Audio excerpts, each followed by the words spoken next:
There may be lots of different reasons why the Obama administration chose Pittsburgh for the upcoming G20 summit, but it's clear that the region's Green Convention Center played a part in it. President Obama toured the David L. Lawrence Convention Center during last year's campaign, and the LEED's gold-certified building provides a green setting for an important global conversation.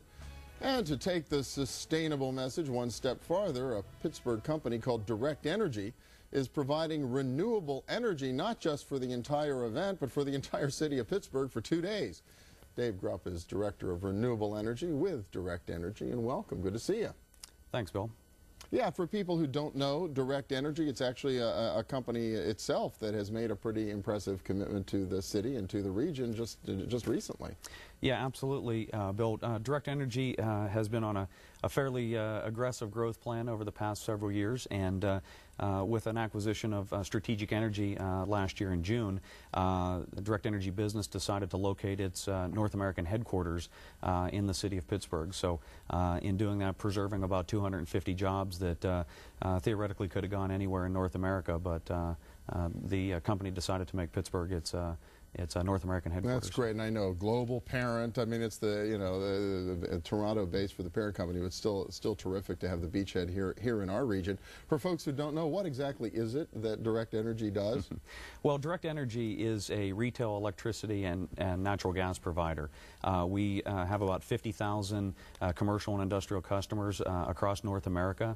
We serve 14 of the deregulated states in the U.S., also the District of Columbia, as well as 5 Canadian provinces. So we essentially deliver electricity and natural gas solutions to business customers across North America. Okay, so if you're in the city of Pittsburgh, Duquesne Light's your electric company. They own the wires. They actually move it to you, but you're the one actually providing the power, or one of the companies that could then provide the power. Yeah, absolutely. Pennsylvania initially deregulated back in 1998, and so has been open for about 11 years, but there's been rate caps that have been in place for quite some time for most of the state.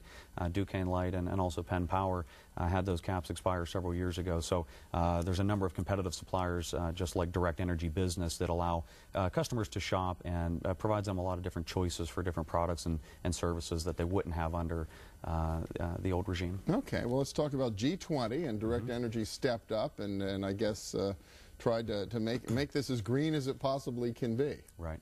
Well, rather than just make a contribution towards some of the funding for the planning purposes, we thought we were really positioned to make a unique offering. And so what we decided to do was procure renewable energy, approximately 20 million kilowatt hours of renewable energy, in order to offset the electricity consumption for the entire city of Pittsburgh for the 2 days of the G20 event. 20 million kilowatt hours sounds like a lot. How big is it? Can you put it in layman's terms? Yeah, in layman's terms, a typical residential consumer in their house would use about 10,000 kilowatt hours in a year. So we're procuring 20 million kilowatt hours just for the 2-day event, which again would cover roughly the consumption of the entire city of Pittsburgh and all the businesses and folks in the city. So how do you have to go and procure that from renewable energy sources, I would guess, all over the place? Yeah, what we did specifically for the event is we felt it important to promote in-state renewable resources. So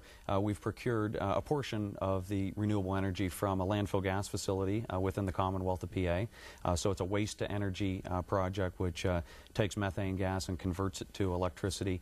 So it's a really neat new technology that takes waste and actually puts power back onto the grid.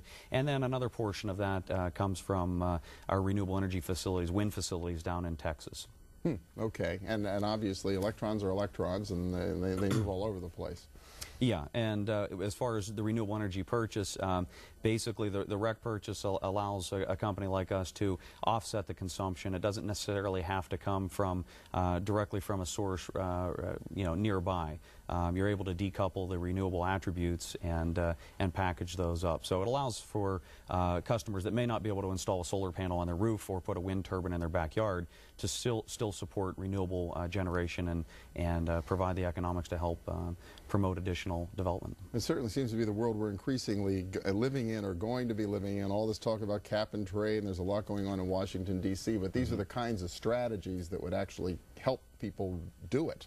Yeah, absolutely. I mean, today it's completely voluntary for business customers to, or even residential customers to choose green electricity. But with impending cap and trade, that there'll be certainly some battles on Capitol Hill over that coming up in the next year. But a future state, it may become, part of the requirements that that customers have to, participate in renewable markets.